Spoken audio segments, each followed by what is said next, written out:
Ассалаумағалейкум, менің атым Жандос. Бұл менің видеоблогым «Жақсы кино». «Жақсы киноның» бүгінгі саны Вуди Алленнің «Жасмин» фильміне арналады. Адам баласы жақсылыққа тез үйренеді.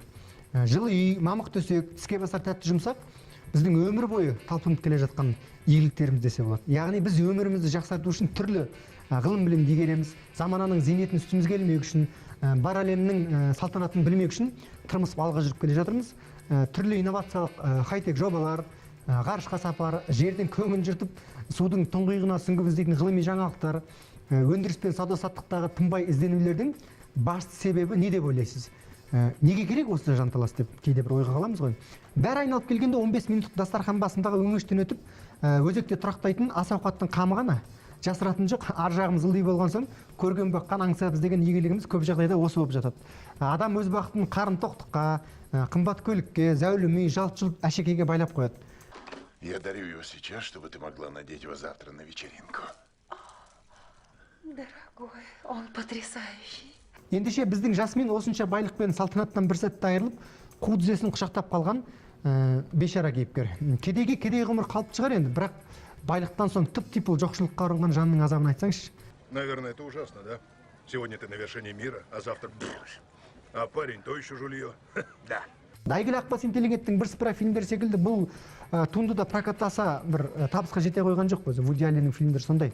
Нью-Йорк пен Лос-Анджелесте ұмытпасам 6 кинотеатрда көрсетілген.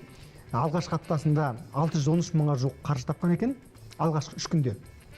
Дегенмен массаның қолдауына ие болған киноның бәрі жақсы емес қой. Сондай-ақ прокатта табысқа жетпеген киноның бәрі жаман деген де сөз емес. Яғни осы заңдылыққа сай келетін киноның бірі осы Жасмин дер едім.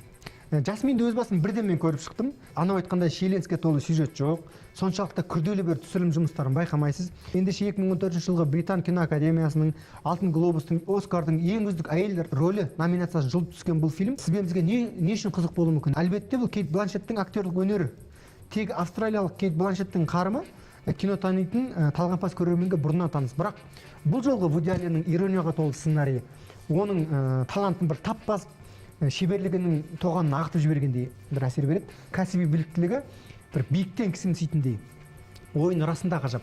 Вуди Алленнің шығармашылығына тән пенденің мінез құлқы, адам болмысының түрлі жағдайға бейімділігі, яғни таным түсініктердің бір қайшылығы, және ең бастысы психологиялық шиеленістерді әдемі өрбіте білуі бұл көрерменді өзіне жіпсіз байлайды. Жасмин осынысымен аса қызық, жұмыр диалогтар, жымитатын тапқыр әзілдер, күлкілі ситуацияларға құрылған ұтымды моменттер фильмнің шырайын бір аша түседі.